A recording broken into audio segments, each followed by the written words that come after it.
Palju. Meil on täna üks võimas sündmus. Me tähistame ühe uue erilise ja väga hea teose sündi. Kuidas dinosaurus arstiks õppis ja ellu jäi. Sellest räägime täna ka.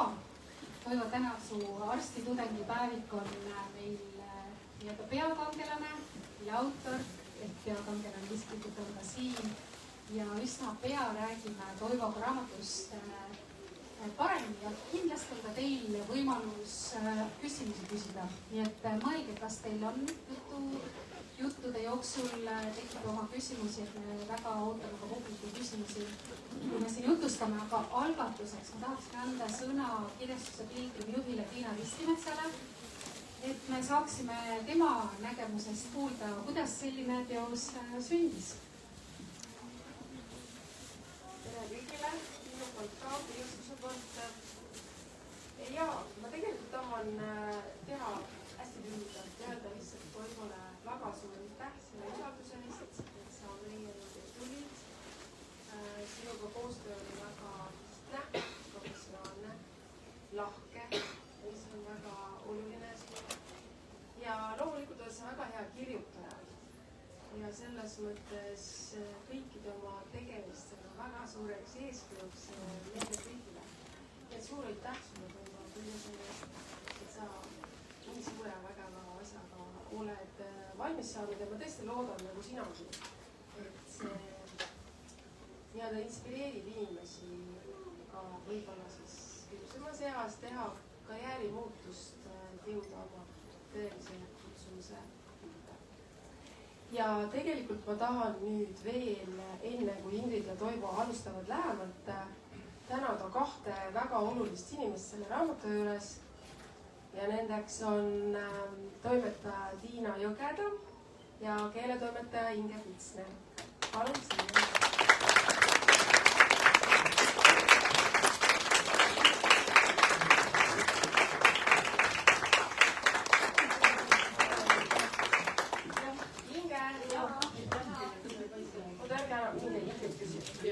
Ja ärge minge veel lavalt ära, ma tahan teilt kui materjaliga, anna neile mikrofon nende kätte, ka küsida seda, et toimetajatöö on raamatu juures väga oluline, isegi kui on professionaalne kirjutaja, siis toimetaja on selline värske väline pilk. Et teil kindlasti on endal ka kogu selle protsessi käigus tekkinud mingeid mõtteid, mingeid taipamisi, midagi, mida tahate jagada nii Toivo kui publikuga. Tiina, alustame sinust. Aitäh sulle, Toivo, selle suurepärase võimaluse eest. Ma olen su artikleid toimetanud vähemalt 15 aastat. Et selles mõttes ei olnud mul üllatus, et sa oskad kirjutada ja selle teksti toimetamine ei olnud niivõrd raske. Aga esmakordne minu elus oli toimetada ladinakeelset raamatut. Et Toivol, kui see entusiastlikul arstitudengil, ta oli nii vaimustusest nendest ladinakeelsetest terminitest, et ta ei jätnud seda võimalust kordagi kasutamata ja need tuli kõik üle kontrollida ja siis ma tuhlasin anatoomia atlases ja igal pool, kus sai. Ma loodan, et kõik said õigesti. Teine toimetaja oli siin ka veel abiks. Kui veel leiate mõne vea, kui on eriala inimesed, siis eks ta andke teada. Igatahes väga huvitav töö ja ma olen ise ka palju targem. Ja muidugi see, et kui Toivo tuli selle teatega, olles meil Eesti Ekspressis staarajakirjanik, siis et ta nüüd läheb toimetusest ära ja et ta läheb ülikooli õppima ja veel sellist asja, mida ta enne ei olnud õppinud, et see ei olnud mitte mingi lihtne täiendharidus, et siis toimetuses kurbus oli suur, et esiteks, et me jäime ilma heast kirjutajast, kuigi Toivol muidugi, mina ei tea, ma arvan, et teda on tegelikult 3, et kui räägitakse, et Putineid on võib-olla 7 tükki, siis ma arvan, et Toivot on vähemalt 3 tükki kloonitud, et tema jõudlus on meeletu, et ta jõudis arstiteaduskonna kõrvalt ka kirjutada artikleid. Aga igatahes meil oli väga kurb, et me põhitöötaja kaotasime, aga tänu sellele on siis mul kui juba vanemal inimesel tuttav arst, mis kulub alati marjaks ära, eks ole, Toivo, mul on su telefoninumber endiselt alles. Nii et ja aitäh kirjastusele, et te võtsite selle teha ja et te selle nii ilusti ära lahendasite. Aitäh, Tiina Jõgeda. Inge Pitsner, sulle ka küsimus. Hakka kohe rääkima. Ei, hakka kohe rääkima. Küll on rääkima. Ja, ma hakkan kohe, kui juba lavale lasti, siis kohe ütlen ka mõne sõna. Olen Tiinaga selles mõttes nõus, et jaa, ladina keelt oli palju, see oli huvitav, mul on kodus kõik, ühesõnaga ma järelikult kontrollisin veel üle, mida Tiina oli kontrollinud, juba nüüd praegu välja tuleb. Ja mis keele mõttes siis veel, mis tuli välja, et meditsiinikeeles on tohutult palju liitsõnu ja see tuli välja korrektuuri faasis, kus sa vaatad koolitusi. Aga ma tahtsin ennekõike selle raamatu kohta öelda seda, et ma töötan kodukontoris üksi ja seal on kohti, Toivol, kus ma tõesti laginal naersin, võib-olla naabrid kuulsid. Ja on kohti, kus ma päriselt nutsin. Ja muidugi on palju lugusid, mis panevad mõtlema, tõsiselt mõtlema. Ja see raamat on selles mõttes hea raamat, et ta ei ole põnevik, sa hakkad seda lugema, sa ei pea seda kohe lõpuni lugema, sellepärast et mingit põnevust lõpus ei ole, see on teada, Toivo lõpetas ülikooli, ta töötab arstina. Et ma soovitangi seda lugeda nõnda, et eriti kui on pikem sissekanne tal, siis võtkegi ühe kaupa, lugege see läbi. Ja siis ükskõik milliseid oma ka tavatoimetusi tehes, nõusid pestes, jalutama minnes, siis siis on hea mõtiskleda nende asjade üle, mis seal on. Ja Toivo, sulle muidugi kõike ilusat. Eesti on väike, selgus, et sa oled minu naabrinaise perearst.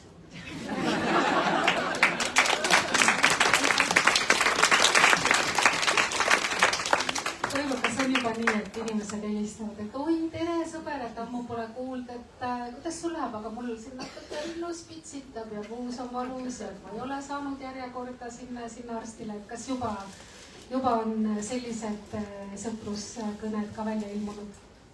Ma kõigepealt ütleks tere kõigile. Ja ma tõesti olen väga rõõmus, et teid on siin nii palju täna tulnud. Aitäh teile, et te tulite. On tõesti nii, jah, nagu sa ütled. Et on tõesti teatud inimesed, kes mulle helistavad juba korduvalt, kui neil on mure näiteks lastega või endal mingisugused liigesed valutavad või on selline kerge viirushaigus ja ei ole võimalik aru saada kodus, et kas see võiks olla viiruslik või ikkagi bakteriaalne juba. Helistavad, jah. Ja mõnes mõttes on see ju tore. Saan oma teadmised proovile panna. Jah, seal on see vist see piiride küsimus, et kui neid kõnesid liiga palju tuleb, et millal osata piire tõmmata, see on üliäge raamat. Ma ütleks, et Püha Pankreas, kui äge see kõik oli, tsiteerides sind ennast. Mulle väga meeldis selle teose juures lisaks sisule, selle loole, sinu julgusele, ka sinu see, kuidas sa kirjutad, et sa oled ikkagi fantastiliselt äge kirjutaja, sõnamängud, keelekasutus, see on nii nauditav. Et nautige seda kirjutaja talenti ka kindlasti, kui loete. Aga nagu ikka, kui räägime mõne uue raamatu sünnist, tahaks alati ju teada, et kuidas kõik alguse sai, et sa oled öelnud ise ka, et kõik sai alguse sinu emast. Sellest sai alguse ka sinu elu, eks ju, väga loogiline, aga ka see raamat. Et räägi võib-olla see teekond enda vaatest, kuidas siis see sai raamatus? Ma ennem teeks ühe tänamise vooru veel. Teeme. Muidugi tänamist on palju, aga mina tänan Jumalat, kes on andnud mulle sellist energiat, seda hoidu, seda tarkust ja seda tohutut vastupanuvõimet, et selline, ma ütleks, ülikool, meditsiiniteaduskond on pigem nagu selline koormustest inimesele, et see kõik läbida. Teiseks ma muidugi tahaksin tänada oma abikaasat, kes istub siin, oma perekonda. võite arvata, käia Tartus Ülikoolis ja elada Tallinnas siiski terve selle aja ja sõita umbes 800 korda edasi-tagasi Tartu-Tallinna vahel ehk siis 7 ringi ümber maakera. Et logistika on päris keeruline ja loomulikult ka kodune logistika ja nagu ma ütlen siin raamatu esimesel leheküljel ka, et selle teekonna jooksul minu abikaasa näitas mulle, mida tähendab päriselt armastamine, hoolimine. Et aitäh sulle, Clelia. Kolmandaks ma tahaks tänada mõningaid inimesi, kes vahel usuvad meisse rohkem, kui me isegi võib-olla ootame, loodame ja endast arvame. Et minul on siis, olles läbinud selle teoreetilise arstiõppe, liikusin tööle haiglasse. Alguses olin hooldaja, siis olin õde, siis olin abiarst ja arst. Ja nii Kärdla haiglas kui ka Ida-Tallinna Keskhaiglas kui ka Lääne-Tallinna Keskhaiglas on olnud inimesed, kes on minusse nii palju uskunud, et lihtsalt tule ja tee. Kuigi sul ei ole mingeid kogemusi ja oskusi tegelikult, aga tule ja tee, me anname sulle selle võimaluse. Ja neid inimesi on muidugi palju. Ei hakkagi neid kõiki siin nimetama, aga siin raamatus on nad kõik riburada pidi kirjas. Ja muidugi ma tänan kirjastajat Tiinat, ma tänan toimetajat Tiinat ja ma tänan keeletoimetajat Inget, kogu seda tiimi, kes selle raamatu hästi sujuvalt tegid. Aga vastates sinu küsimusele, jah, ma olen päris veendunud, et see sai alguse minu emast. Minu ema haiguslugu viis meid teatavasti vähiravifondini ja vähiravifond viis mind selle mõtteni, et 37-aastaselt äkki hakkaks arstiks õppima nüüd. Nii et minu ema on selle taga, jah.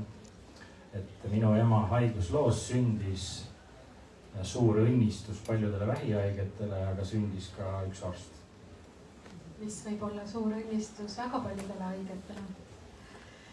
Aga üks väga imetlusväärne asi kogu selle teekonna juures on see sinu julgus, see tahe, et kui me oleme omadega jõudnud kuhugi nii-öelda heasse paika ja sa oled ju hinnatud, tunnustatud ajakirjanik, hea karjäär, heas meediamajas, kõik on ju justkui super hea oma elu loomingu ja töö kõrghetkel, eks, ja siis sa otsustad, et okei, see on kõik olnud tore, aga ma teen ikkagi täieliku muudatuse ja mitte lihtsalt karjäärimuudatuse, vaid valdkonna muudatuse. Et see on väga-väga julge, väga inspireeriv. Et räägi natukene sellest, mind huvitab, et kus see otsus sinu sees tuli, kas seal olid mingid raskused, ikka tegelikult mul oli nii hästi, aga loobun. See on ju hüpe tundmatusse.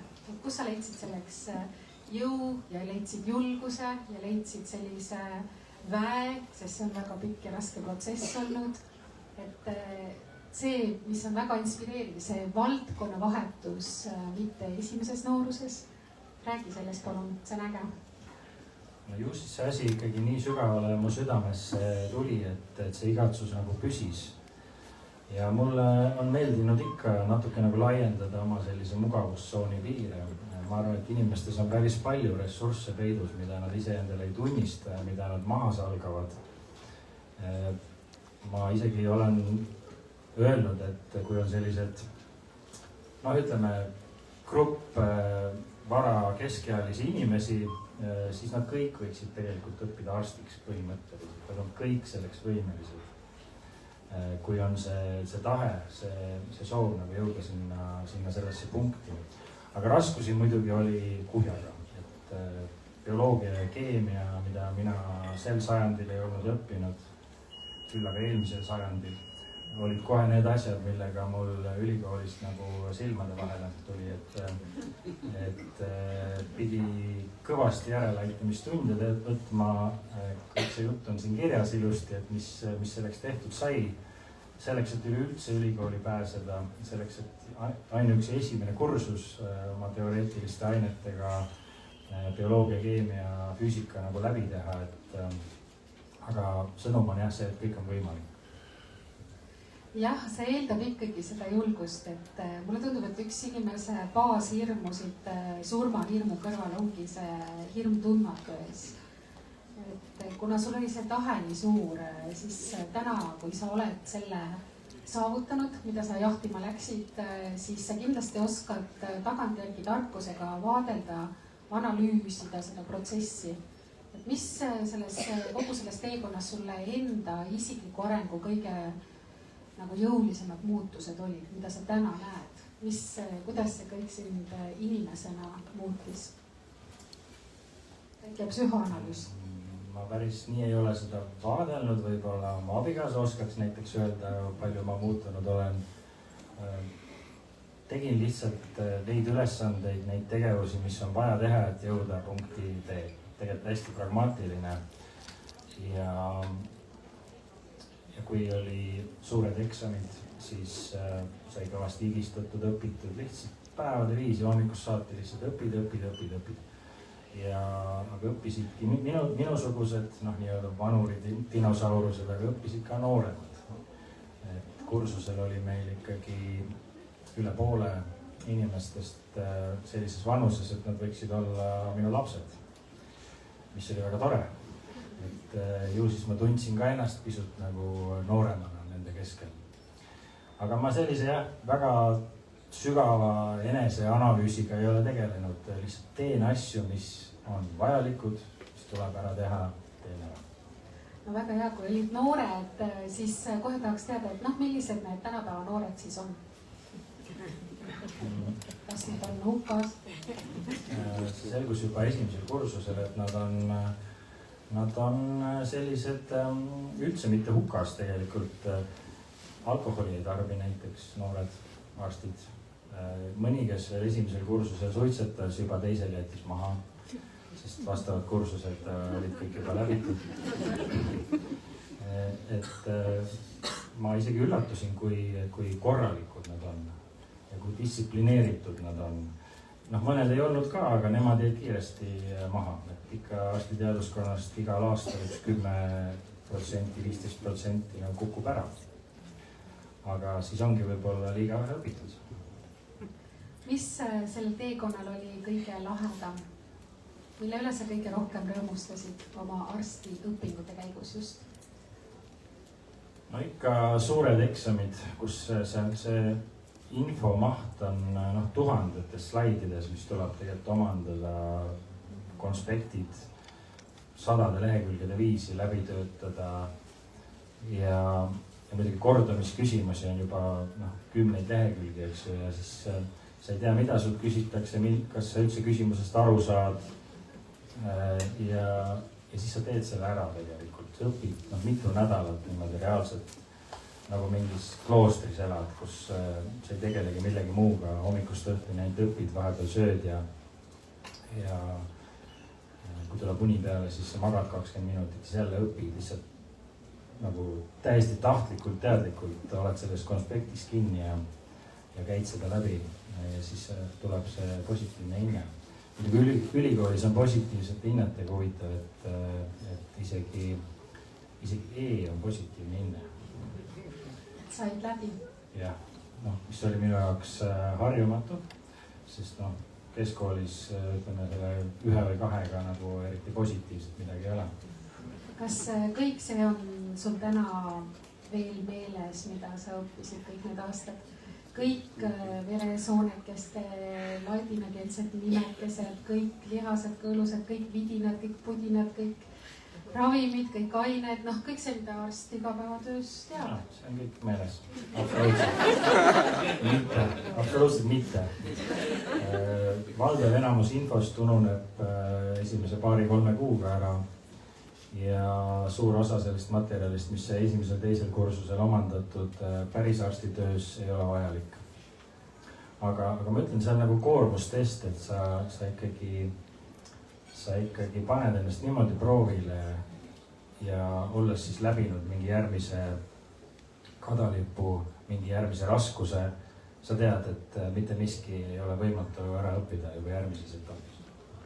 no aga siit küsimus, mis oli kõige raskem, kas oligi need see pinge, koormustesti või hoopiski logistika, pere, töö, õpingute tasakaal või magamata ööd või mis oli kõige raskem? Võib-olla tagantjärgi jah, kogu see logistika, et ärgata ikkagi 4.-5. kursusel käis see umbes niimoodi, et hommikul kell 5 ärkasin, kell 6 läksin autosse või bussi, siis lükkasin Tallinna-Tartu maantee lumest lahti, kuna sahamehed veel magasid sel ajal oma Škodaga. Ja siis jõudsin kuskil 8, poole 9 kliinikumi seminari või praktikumi. Sai pool päeva seal oldud, siis tegin väikse trenni Tartus ja siis pöördusin Tallinnasse tagasi. Et natukenegi saaks olla kasulik ka oma perele ja oma lastele, kui nad mind vajavad. Ja järgmine hommik sama programmi, et see oli kokkuvõttes päris raske. Et enam Tartusse sõita väga ei taha.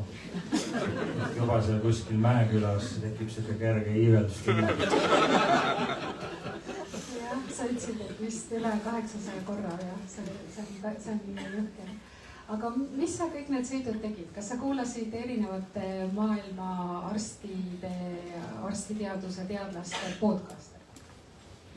Ma kuulasin loenguid põhimõtteliselt. Hästi palju materjale on toodetud erinevatel kursustel, erinevates ainetes just veebi.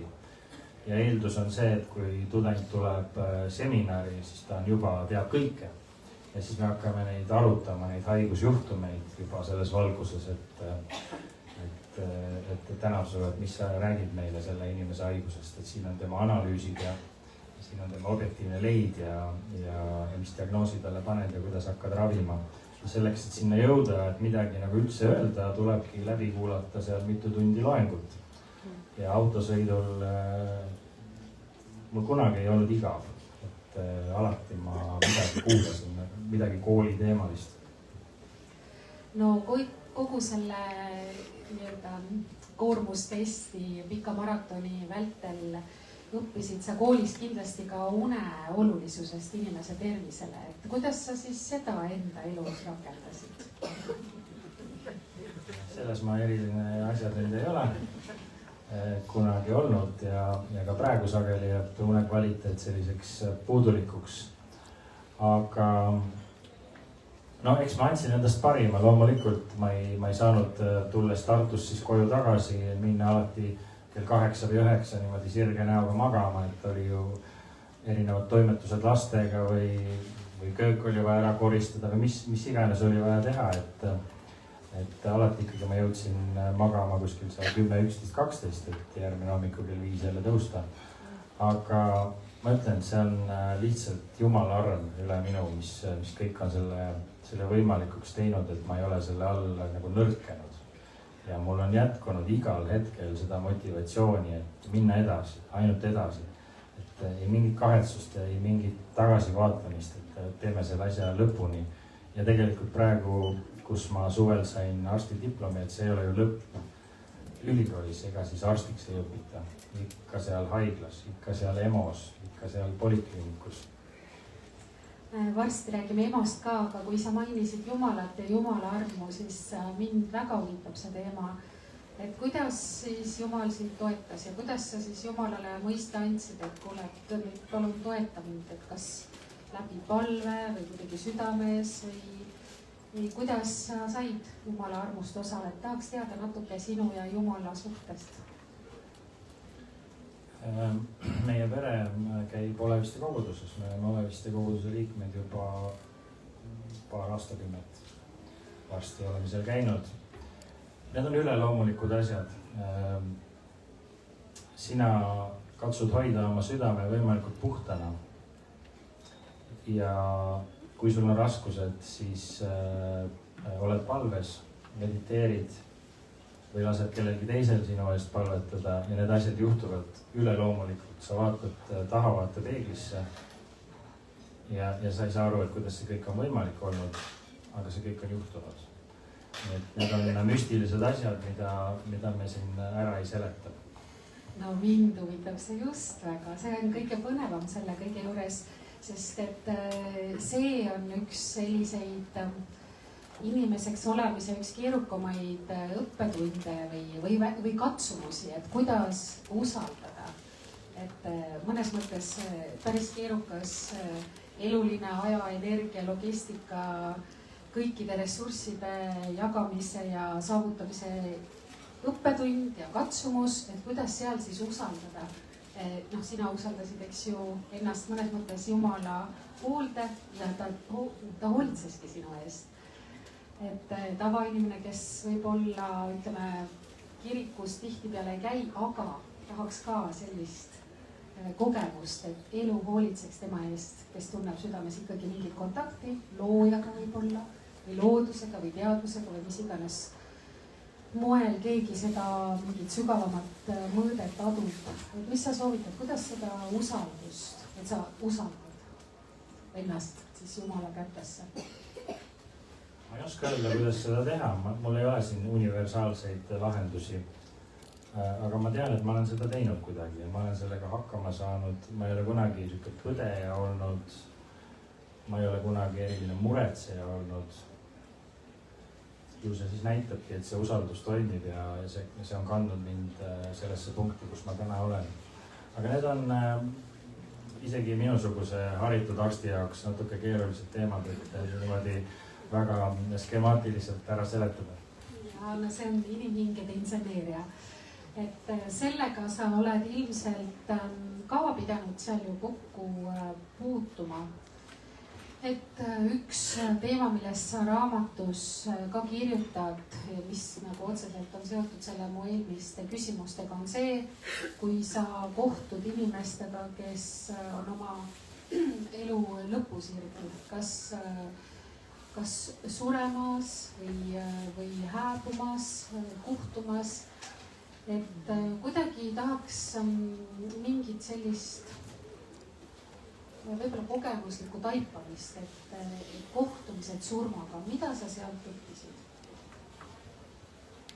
Raamatus jah, ma kirjeldan alates sellest, kui ma olin abiarst Lääne-Tallinna Keskhaiglas COVID-i üsna laineharjal, kus ikkagi inimesed läksid nagu reaalselt siin silme all ära. Ja noh, jällegi, mul ei ole siin muud analüüsi, kui ma pakun siin raamatus, aga ma arvan, et inimesed väga ei oska surra. Nad ei oska surmale vastu minna. Neil on palju ärevust, palju küsimusi enne surma. Aga väga paljud inimesed just seal lõpusirgel, kui see finiš on veel, ütleme, kaugel, nad väga hästi ei oska ka elada. Mis see tähendab? Seda, et väärtustada oma aega, väärtustada oma inimsuhteid, näiteks vähihaiged, kellega ka juba 11 aastat oleme tegelenud. Nemad teevad seda kuidagi palju paremini, kuna nemad teavad, et nende päevad on loetud. Et neil ei ole aega kõigeks.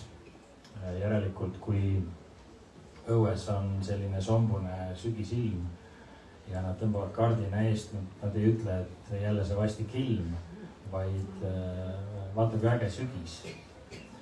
Ja nad panustavad inimsuhetesse, oma lähedastesse asjadesse, millel on tähendus, mis lõpuks jäävad.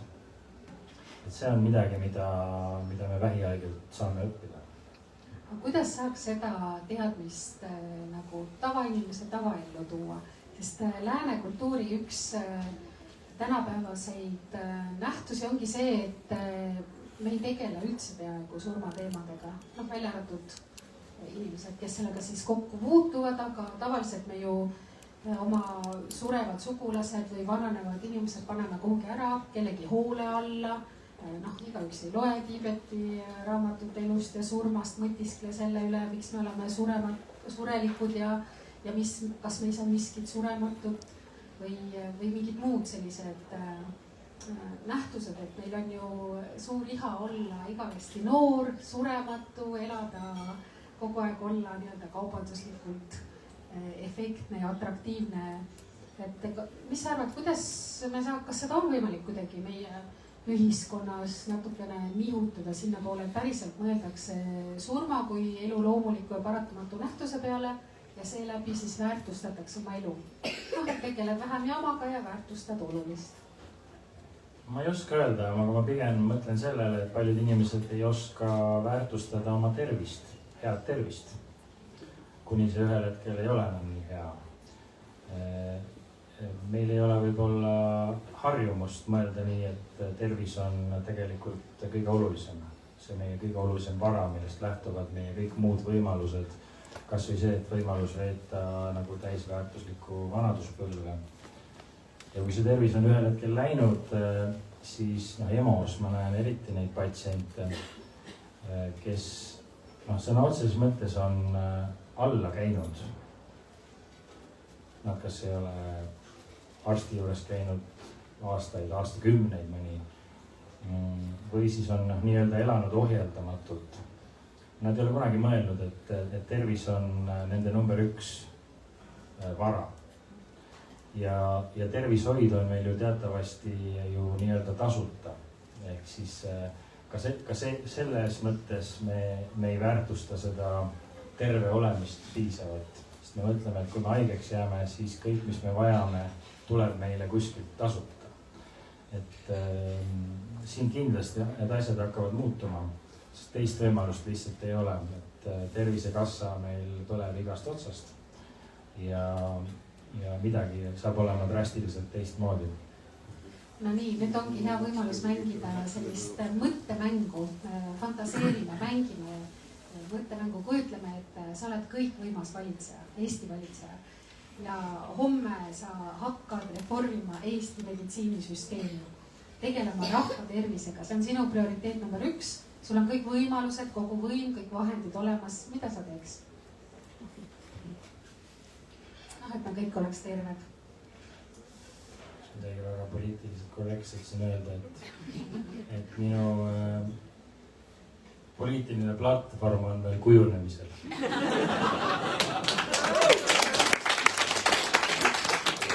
Tegemist ei ole esimese stuudioga, nii et selles mõttes ikkagi tahaks teada seda, et mis seisus on meie tervishoiu ja meditsiinisüsteem, mida saaks seal teha?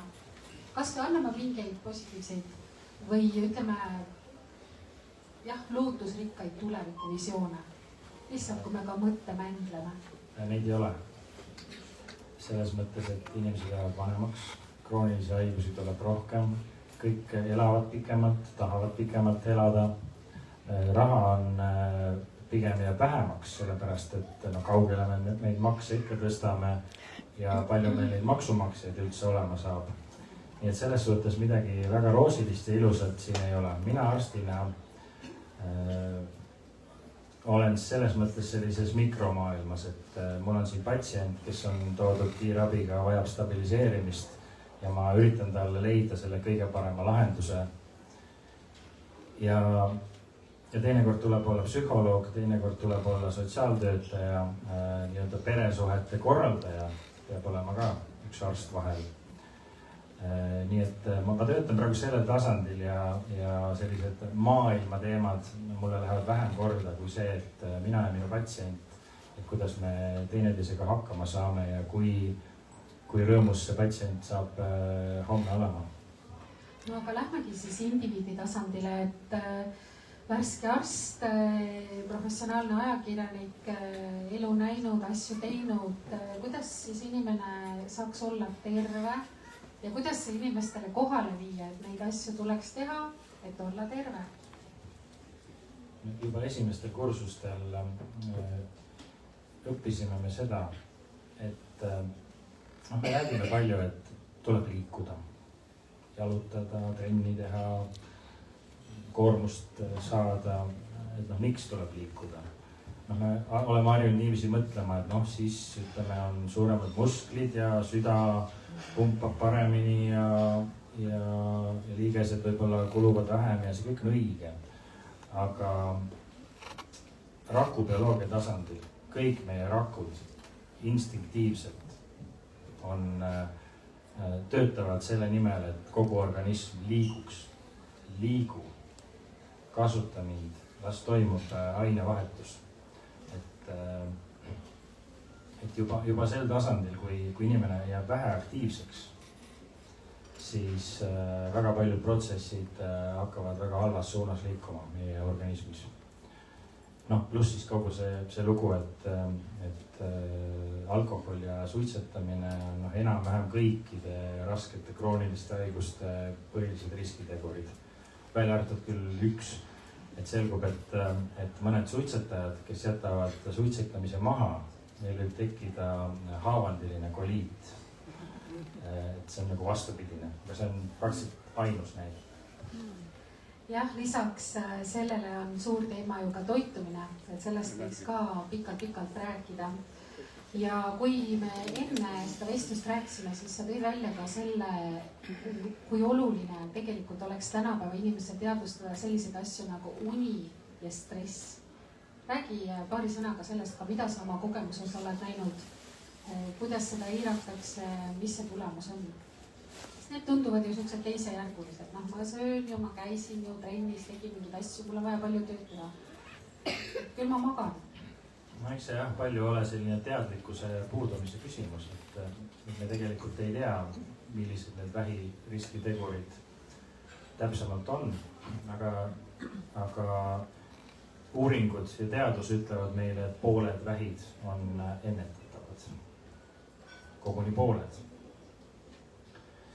Et mida ma tajun just eriti EMO-s. EMO on selline hea koht, et see avardab su silmaringi tohutul määral.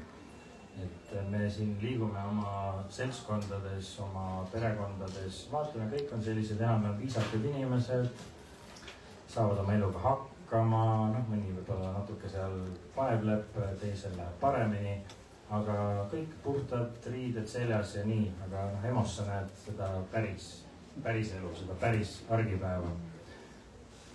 Ja seal ma küll tajun, et sellist stressi ja pinget ja seda inimsuhete valu ja üksildust on väga-väga palju inimestes. Meile tuuakse sinna vanureid kuskilt Maardu või Lasnamäe korterist, elavad üksi, lapsed on laiali või ei tunne absoluutselt mingit huvi, võib-olla naabrinaine on ainukene nii-öelda tugiisik.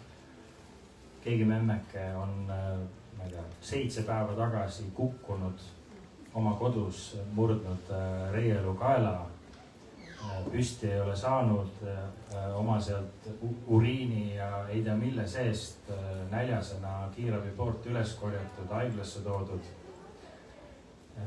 Ja isegi kui ei ole murdu, on mingi, ütleme, tütar kutsub kiirabi näiteks emale, kuna emal on üks või teine probleem, siis EMO-s oleme siis selle emakese turgutanud, talle tilka teinud, võib-olla mingit ravimit andnud, et tal hakkab parem, tal on hea olla. Helistan tütrele, et nüüd oleks aeg tulla emale järgi. Ja tütar ütleb, et ma ei tule oma emale järgi, sest mul ei ole vaja sellist ema, kes ajab segast juttu ja vajab nii palju minu tähelepanu. Ja see on Eesti elu. Ja see ei ole lihtsalt mingi üksik näide, see on küllaltki levinud. Ja need lood on siin raamatus. Jah, see on raju, aga kuidas sa selliste lugude pideva nägemise reaalse, mitte lihtsalt, et loed ja näed telekast, aga sa oled seal juures, sa näed, sa koged, sa tunned kõike seda, mis seal toimub. Kuidas sa sellega hakkama saad? Ehk siis küsimus noore arsti vaimsest tervisest. Kuidas sellega hakkama saada, selle valu, õõv, kurbus, kõik see kannatused? Tuimtükk. Ei võta nagu seda tööd selles mõttes koju kaasa. Raamatusse panen küll vahel. Aga uue noore arstina olen ma natukene astunud ühte sellisesse traditsioonilisse lõksu, kuhu noored arstid ikka astuvad, kui nad diplomi on Tartust kaasa toonud. Ja siis on vaja hakata ju tööle niimoodi, et sädemeid lendab ja higipull otsa ees. Ja ma praegu tunnen ka, et koormus oli ka suur. Kõiki tööpakkumisi ei saa vastu võtta ja peab natuke nagu optimeerima, nii et enda eest tuleb loomulikult hoolt kanda ja ma kavatsen ka seda teha. Jah, enesehool on üks suur teema, aga kas on küsimusi publikul, kellel on küsimus, käsi püsti? Käte meri. Nii, küsi. Ma teen siis küsimust otsa lahti, et nagu me teame, siis sa esimesel katsel kohe niimoodi ülikooli sisse ei saanud, et tuli minna sellisele täiendusringile. Mida sa ütleksid võib-olla nendele tulevastele noortele või keskealistele, kes tahaksid minna arstiteadust õppima ja kohe võib-olla esimesel katsel või katsetel ei õnnestu, et kuidas sa neid julgustaksid seda pööret tegema ja milliseid soovitusi sa neile kaasa annaksid? Ma ütlen küsimuse mikrofoni ka igaks üks üle, et kes võib-olla teised ei kuulnud, et küsimus kokkuvõtalt oli see, et sina esimesel katsel kohe sisse ei saanud, aga mis sa ütleksid omalt poolt julgustuseks neile, kes üritavad ja tahavad minna arstiteaduskonda ja võib-olla ka ei saa esimesel korral sisse? No, ma ütleks, et igale probleemile on ikkagi lahendus. Kui see igatsus püsib sinu sees, siis ära lase seda lihtsalt minna. Et meil on suurepäraseid bioloogiaõpetajaid nagu Kersti Veskimets näiteks. Kas Kersti võiks olla siin? Jaa, kes mitte võib-olla alati, aga ikka on valmis aitama. Ja kõiki asju saab ju järele õppida. Midagi sellist seal ülikoolis ei olnud, mis käiks täiesti üle mõistuse. Et küll aju niimoodi valutas sageli. Mitte pea ei valutanud, aju valutas. Aga midagi sellist, mis on nagu täiesti tuumafüüsika ei olnud. Kõlab veenvalt. See on ka hea teada, et aju valutas, et näitab, et aju töötas. Et see on hea selline dementsuse vastane praktika. Kas on veel küsimusi? Ja millised on ajuvalutabletid? Millised on ajuvalutabletid? Ja kas kirjutab meile välja? Paracetamol 1000 milligrammi 3 korda ööpäevas, ibuprofeen 400 milligrammi 3 korda ööpäevas. Piisav uni ja piisav vedeliku tarbimine. Nii, kes soovib veel tasuta tervisenõuandeid? Palun. Toivo, kas sa kahetsed ka midagi? Kas sa kahetsed ka midagi sellel teekonnal? Ei, ma ei kahetse otseselt midagi, aga ma oleks võinud rohkem olemas olla oma pere jaoks. Kas see oleks minu võimuses olnud, on ise küsimus, aga sellist võlga tunnen ma jätkuvalt. Tundsin siis ka. Et ma ei tea, mida minu lapsed minust päriselt arvavad. Ma arvan, et on uhked siin veel. Nii, ja. Seda, et olid rasked hetked arstitudengi ajal, et kuidas tunnetasite oma ema kohalolu? Kui olid rasked hetked selle arstitudengi elu ajal, kas ja kuidas tunnetasid oma ema kohalolu? Minu emaga oli selline lugu, et ta kasvatas meid üles vennaga ja ütles, et poisid tulid päris naksid. See oli tema selline väljendus. Et ei olnud viga. Aga ta käis ise, tegi pikki tööpäevi seal ajakirjandusmajas ja tõesti ta oli Õhtulehes asepeatoimetaja, kes pidi viimase hetkeni olema, kui see leht seal kuskil trükikoja poole läks ja midagi seal veel üle vaatama ja otsustama. Ja siis ööpimeduses tassis veel kuskil poekotte niimoodi koju. Ja siis, kui ta jäi haigeks, see oli umbes tema 65. juubelipaiku. Ja see oli päris suur šokk talle. Ma mäletan vist ühe korra, kui ta reaalselt ka nuttis oma diagnoosi pärast. Aga pärast seda mitte mingit hädaldamist, mitte mingit enesehaletsust. ja ma arvan, et siin on midagi geneetilist ka mulle üle tulnud. Sest paljudes asjades saame me olla tänulikud oma vanematele just geneetilises plaanis. Nii, kas keegi soovib veel midagi küsida? Küsin, et kas päevikupidamine jätkub ja kas on lootust, et tudengid tuleb sealt vahelt välja ja tuleb arstipäevik? Kas päevikupidamine jätkub ja kas on loota ka arstipäevikut? Mulle just öeldi hiljaaegu, et ega sa päris arst ei ole, et sa sellise asja tegid. Et noh, päris arst niimoodi ei ole nagu meedias igal pool. Ei eksponeeri ennast. Päris arst on ikka laua taga istub ja ta ajab seal oma asju niimoodi vaka all. Et ta ei afišeeri ega eksponeeri ennast. Ja, ma arvan, et osad uued tekstid on tegelikult juba sahtlis. Eks ma pean natukene siin sellist tunnetuslikult tabama seda õiget joont, mille peal käia.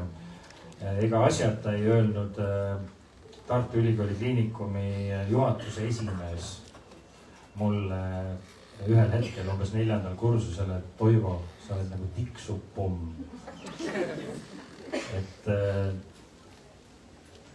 noh, kartsid, et ma hakkangi nüüd midagi siin niimoodi päevavalgele tooma, paljastama. Reaalselt minust käidi nagu ringiga mööda. Sa oled nagu ainult spiooni moodi luure tegemist. Natuke nagu pidalitõbine oli. Ja igas haiglas tegelikult, kus ma olen töötanud, ehk siis praegu töötan Hiiumaa haiglas, Ida-Tallinna Keskhaiglas ja olen töötanud ka Lääne-Tallinna Keskhaiglas ja olen õppinud Tartu Ülikooli Kliinikumis. Igas haiglas on juhtkonna tasemel tulnud mingisugune kramp minuga seoses ühel hetkel. Et ei tea, mis tal nüüd plaanis on. Ja üks õppejõud, kes on minu lemmikõppejõud, mulle meeldivad sellised keerulised inimesed, kes on sellised tõredad ja sellised ägedad. Mulle meeldib hea sõnaga nendel nagu juhet kokku keerutada. See on üks minu lemmiktegevusi. Ta ütles mulle, et Toivo, ma jälgin sind. Pidades silmas siis minu sotsiaalmeedia tegevusi. Nii et mul on siin nagu sellist sisekaemust natukene, aga ma arvan, et kirjutamine ei lõpe, sest see on nagu hobi. Mõni kogub sokke, teine kogub marke, et mina kirjutan. Ja mõtle, kui tore, et teed selle arstipäevikute raamatu ja siis lähevad veel aastad ja aastakümned võib-olla, siis sa hakkad Eesti tervisereformi vedama ja siis sul on need truppkaardid olemas. Lähed seal mõne haigla juhtkonna juurde, ütled, et nii oleks vaja muudatusi teha, ma ju tean teist kõike. Ja siis hakkavadki muutused sündima. Jah, esialgu ma olen üldarst ikkagi ja vaatame, mis sellest residentuurist välja tuleb, et hetkel peremeditsiini resident. Üldarstidega on ka muide selline asi, et ega neid ka päris arstideks ei peeta. Et isegi Terviseametis on inimesi, kes ütlevad, et üldarst ei. Teda me küll ei saa Hiiumaa haiglat panna valvama öösel. Aga Hiiumaa haigla juhtkond ütleb, et aga kus me võtame need arstid, kes siis valvavad? Ja siis pannaksegi graafikusse doktor Tänavsuu. Nii, siin ees oli veel üks küsimus. Tahtis siin? Tahtsin küsida, et sa rääkisid sellisest kurvast poolest töös, aga kui palju on näiteks siukse juhtumid, kus patsient kiidab või tänab? Mõtlen mikrofoni ka, sest teised kuulevad, et sa enne rääkisid kurvast poolest oma tööst, aga kui palju on selliseid juhtumeid, kus patsient kiidab või tänab sind? Aitäh ütlevad paljud, ma ütleks 90% vähemalt. Šokolaadi tuuakse palju vähem juba. Ütleme, ma saan võib-olla 1 šokolaadi nädalas, kui läheb hästi. Aga lisaks selle kurvale on ju hea huumor, selline must huumor, mis meid seal haiglas ikka täitsa kannab. Eriti EMO-s. EMO-s on sihuke pingeline töö, palju stressi, ebastabiilsed haiged, kellest mõni võib seal silme all ära surra. Ja see must huumor nagu omavahelises kollektiivis, see on nagu nii hea, see nii kuidagi viib meid edasi. Ja seda on palju, sest patsiendid teevad väga palju nalja.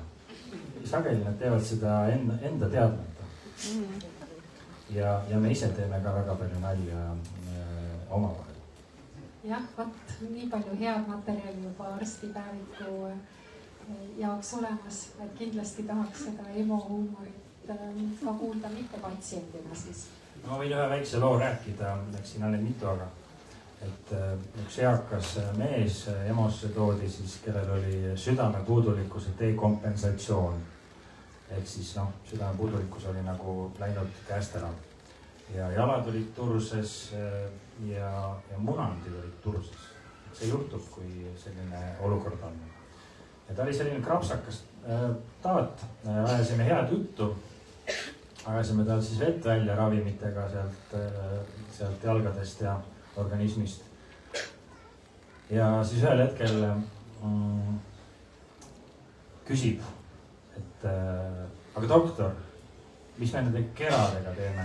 Ja siis ma midagi seal räägin, et jah, et seda ravimit natuke veel ja võib-olla kodus saate seda proovida. Siis ta ütleb, võtame need maha. Ega neid niikuinii enam vaja ei lähe. Niisugust huumorit on meil seal päris palju ja arvata võib ju, et see hoiab meie töö üle. Väga tore, see on ilmselt positiivne noot, millega meie vestlus kokku tõmmata, kui kellelgi ei ole just mõnda üliolulist küsimust veel, ei paista kätte meedet. Lõpetuseks tahaks, et sa teeksid väikese ülevaate ühest oma südameasjast, oma südamele väga lähedasest teemast, sinu elu ühest suurest missioonist, Vähiravifond Kingitud elu. Et ma vaatasin, et te olete 11 aastaga, te olete kasvanud Eesti suurimaks ja mõjukamaks heategevusfondiks ja olete toetanud ligi 3000 inimese ravi. Ja mullu oli teil annetustena kokku 26 miljoni euro, ma ei tea, palju see tänaseks on.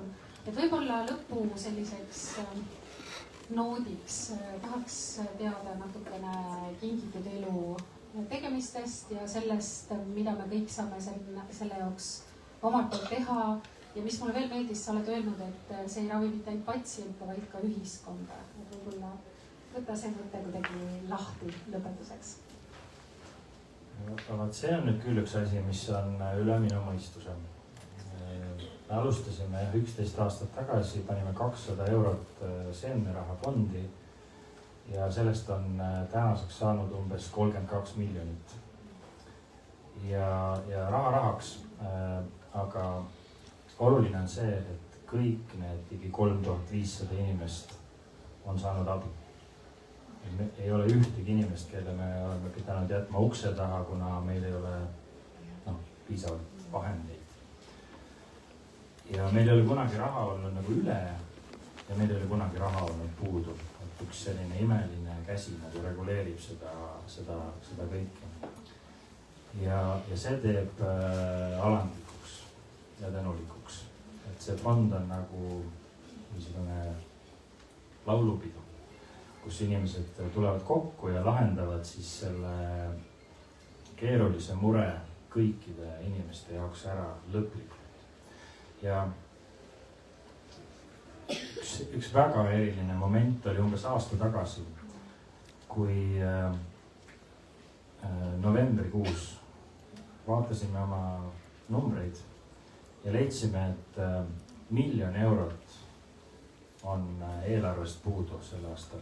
Nagu tulud ja kulud ei ole tasakaalus, et meil jääb puudu ja me peame hakkama tegema keerulisi valikuid suure tõenäosusega. 1 miljon eurot ei ole 350. Ja teavitasime loomulikult sellest oma annetajaid, ühiskonda, tegime natukene, jagasime infot. Ja detsembrikuu jooksul annetati Vähiravifondi koos jõulutunneliga üle 1,5 miljoni ja me jõudsime aasta lõpuks 0. kõik ravid said rahastatud. ja siin oli nüüd küll annetaja tegi sellise väga jõulise statement'i, et on, mis on, kõik inimesed peavad abi saama nüüd ja kohe, täpselt selles mahus, mis on vajalik. iga elu on väärtus, et selle eest võidelda. iga patsient on kulutõhus, isegi kui tema ravi maksab 50 000 eurot kuus. ja raha meil selleks me anname, meil on see raha olemas, nii et annetaja on see, kes nagu juhib seda fondi ja seetõttu see käibki nagu üle, heas mõttes üle meie pea ja teeb no ikka väga alandlikuks ja tänulikuks. Ühtsuses peitub jõud, et see viib meid edasi, koostöö ja hoolimine. Nii tore, et selliste südamlike sõnadega võtame selle juturingi kokku. Nüüd on aeg tähistada seda, et dinosaurus õppis arstiks ja te saate küsida autorilt autogramme raamatusse, teha koos pilti, õnnitleda, nautida seda, et üks eriline ja äge teos on materialiseerunud, saanud kaante vahele ja me saame seda lugeda ja sõpradele kinkida. Aitäh teile ja palju õnne, Raivo!